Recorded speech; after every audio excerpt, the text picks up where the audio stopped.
2026ஆம் ஆண்டு T20 உலக கிண்ணம் மிக பிரம்மாண்டமாக எதிர்பார்க்கப்படுகின்ற ஒரு விஷயம். இப்போவே டிக்கெட்டுகள் எல்லாம் விற்று தீர்ந்திருக்கிறதுன்னு சொல்லலாம். அந்த அளவுக்கு மிக பெரிய அளவில் எதிர்பார்க்கப்படுகின்ற போட்டிகள், பெரிய போட்டிகள். முக்கியமாக இந்தியா, பாகிஸ்தான், இலங்கை, இந்தியா, அதிகமான போட்டிகள் இலங்கையிலே நடக்க போகுது.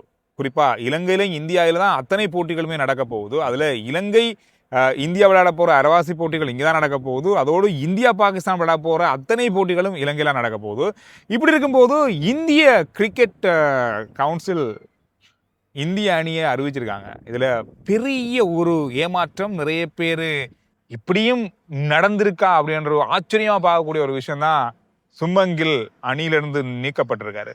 நம்ம அண்மை காலமாக நிறைய விஷயங்கள் சுமங்கில் பற்றி பேசியிருக்கோம். சுமங்கிலுடைய அந்த எதிர்பார்ப்பு கடந்த தென்னாப்பிரிக்க அணிகளில் கூட இருக்கல. அதுக்கு முதல்ல சில போட்டிகளில் இல்லை. இதில் அதிகமாக வைக்கப்படுகின்ற பெரிய விமர்சனம் என்னன்னு சொன்னால், சுமங்கில்லை இந்திய கிரிக்கெட் இல்லாமல் செய்தோ காரணம் என்னன்னு சொன்னால், அவருக்கு அதிகமான அழுத்தத்தை கொடுத்து விட்டார்கள். தலைவர், உபதலைவர் பதவிகளை கொடுத்து அவருக்கு அழுத்தத்தை கொடுத்து, நல்ல விளையாடக்கூடியவர் அதில் கவனத்தை கொண்டு போனதால போட்டிகளில் சரியான அளவில் அவருடைய அந்த ஓட்ட எண்ணிக்கையோ அல்லது ஒரு கிரிக்கெட் வீரராக என்ன செய்ய முடியுமோ அதை செய்ய முடியாமல் போனதோ அப்படின்ற மாதிரியான பல விமர்சனங்களும் திரிபுக்குழு மேலும் பெரிய அளவான விமர்சனங்கள் இப்பொழுது கிரிக்கெட் விமர்சகர்களாலேயும் ரசிகர்களாலேயும் முன்வைக்கப்படுது. அதாவது இப்போ சுமங்கில் அப்படின்றவர் ஒரு மிக முக்கியமான ஒரு வீரர். அடுத்த அல்லது இந்த தலைமுறையை கொண்டு அடுத்த தலைமுறையிடம் கொடுக்கக்கூடிய இந்தியாவுடைய அடுத்த கிரிக்கெட் தலைமுறையிடம் கொடுக்கக்கூடிய ஒரு தலைவராக வரக்கூடிய ஒருவரை அவர் முன்கூட்டியே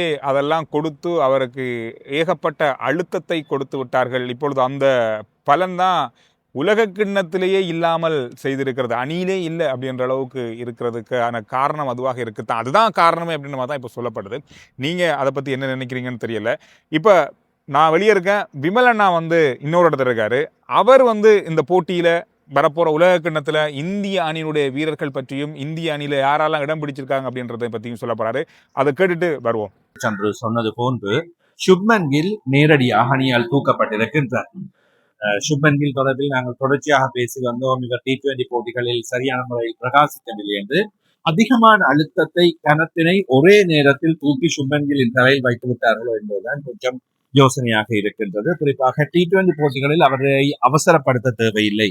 சில டெஸ்ட் வீரர்கள், சில ஒருநாள் சர்வதேச போட்டி வீரர்களை தனியாக வைத்திருக்கின்றார்கள்.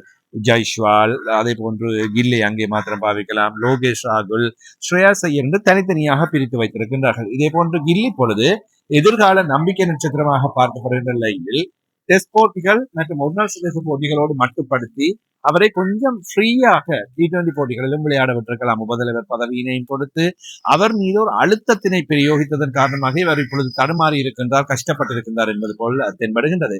சில வேளைகளில் தெரிவு குழுவினர் அல்லது பயிற்றுவிப்பாளர்களின் பிழையான இவ்வாறான முடிவுகள் காரணமாகவும் வீரர் மீது அழுத்தம் ஒன்று செலுத்தப்படும். இப்பொழுது சுப்மன் கில் அதற்காக பலிக்கடாவாக்கப்பட்டிருக்கின்றாரோ என்பது போல் தோன்றுகின்றது.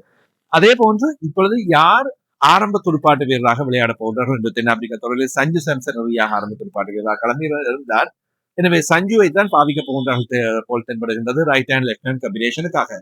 ஆனால் நான் ஆரம்பத்திலிருந்து நாங்கள் சொல்லி வருகின்ற ஒரு விடயம் தான், நிகழ்ச்சிகளில் ஆரம்ப துடுப்பாட்ட வீரராக T20 போட்டிகளில் என் ஜெய்ஸ்வாலை கொண்டு வரவில்லை. சகலவிதமான போட்டிகளிலும் அடித்தாடக்கூடியவர், மிகப்பெரிய அளவில் ஓட்டங்களை பெறக்கூடியவராக காணப்படுகின்றவரை ஏன் தொடர்ந்து T20 போட்டிகளில் புறக்கணித்துக் கொண்டிருக்கின்றார்கள் என்பது பெரிய கேள்வியாக இருக்கின்றது.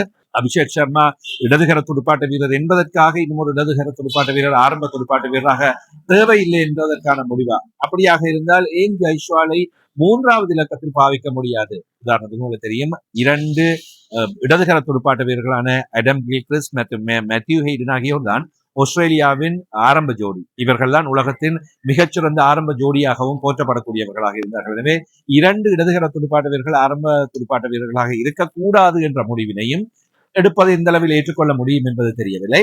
அணிவிபரங்களை கூறிவிட்டு ஏனைய வீரர்கள் பற்றி பேசுவது பொருத்தமாக இருக்கும் என்று நான் நம்புகிறேன். அபிஷேக் சர்மா, சஞ்சு சாம்சன், சூரியகுமார் ஜாதவ், திலக் வர்மா, ரிங்கு சிங் மீண்டும் கொண்டு வரப்பட்டிருக்கிறார். இஷான் கிஷான் இவர் தான் மிக முக்கியமாக பேசப்பட வேண்டியவர், அணிக்குள் உள்வாங்கப்பட்டிருக்கிறார். ஹார்திக் பாண்டியா, சிவம் தூபே, அக்ஷார் பட்டேலுக்கு உபதலைவர் பதவி வழங்கப்பட்டிருக்கின்றது. வாஷிங்டன் சுந்தர், குல்தீப் ஜாதவ், வருண் சக்கரவர்த்தி, ஜஸ்பிரீத் பும்ரா, ஆஷிப் சிங், ஹர்ஷித் ராணா. பந்துவீச்சாளர்களை பொறுத்தவரையில் எந்த சிக்கலும் இல்லை, சரியான முறையில் அமையப்பட்டிருக்கின்றது. ஹர்ஷித் ராணாவுக்கு தொடர்ச்சியாக வாய்ப்புகள் வழங்க வேண்டும். விக்கெட்டுகளை தகர்க்கக்கூடியவராக அவர் அந்த இடத்தில் பாவிக்கப்பட்டுக் கொண்டிருக்கின்றார். வேகத்திற்காக ஹார்திக் பாண்டியாவும் இருக்கின்றார். எனவே 2 முழு நேர வேக பந்து வீச்சாளர்கள் தான் விளையாட போகின்றார்கள். பும்ரா, ஆஷித் சிங், ஹார்திக் பாண்டியா விளையாட போகின்றார். தேவைப்பட்டால் சிவம் துபே இருக்கின்றார். எனவே குல்தீப் யாதவ், வாஷிங்டன் சுந்தர், அக்ஷர் பட்டேல் சுழல் பந்து வீச்சாளர்கள் இருக்கின்றவர்கள். துடுப்பாட்டம் மாத்திரம்தான் எவ்வாறு அமைய போகின்றது என்பது கொஞ்சம் பிரச்சனையாக இருக்கின்றது. திலக் வர்மா மத்திய வரிசையில் இருக்கின்றார். அநேகமாக அவருக்கு 3வது இடத்தில் துடுப்படுத்தாடுவதற்கான வாய்ப்பு, அல்லது 4வது இடத்தில் சூர்யா, திலக் வர்மா 2 பேரும் மாற்றி இடங்களை மாற்றக்கூடிய நிலைமை காணப்படும். எனவே அதன் பின்னர் ஹார்திக் பாண்டியா.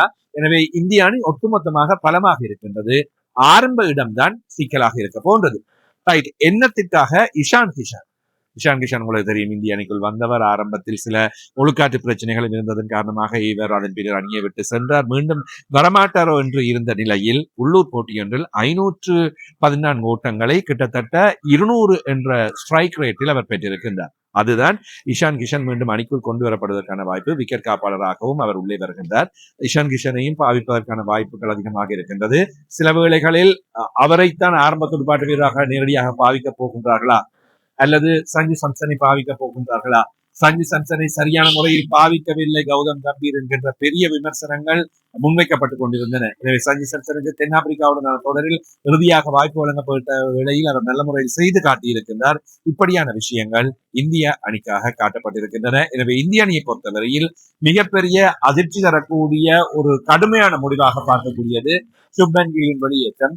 ஏனைய வீரர்களின் தெரிவு என்பது ஓரளவு ஏற்றுக்கொள்ளப்படக்கூடியதாக இருந்தாலும் ஏதோ ஒன்று இந்த அணியில் மிஸ்ஸிங் என்பது போல எனக்கு தென்படுகின்றது.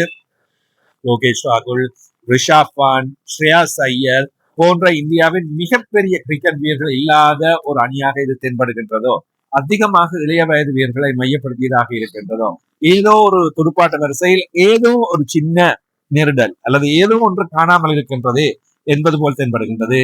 இந்தியாவில் தான் இந்தியா அதிகமான போட்டிகள் விளையாட போகின்றது. பாகிஸ்தானுடனான போட்டி மாத்திரமே இலங்கையில் நடைபெறும். எனவே இவ்வாறான சுவாரஸ்யமான கட்டத்தில் உலக கிண்ணம் ஆரம்பிக்கின்ற வேளையில் எவ்வாறு நடைபெறப் போகின்றது? முதலாவது அணியாக தங்களுடைய அணியினை இந்தியா இப்பொழுது அறிவித்திருக்கின்றது. வருகின்ற T20 உலக கிண்ணம் 2026 ஆண்டு பரவலா சொல்லப்படுகின்ற கருத்து கணிப்பு இந்தியாவுக்கு தான் 99% வாய்ப்புகள் இருக்குன்னு சொல்லப்படுது. நீங்க என்ன சொல்றீங்க அப்படின்றத கருத்துக்கள்ல சொல்லுங்க.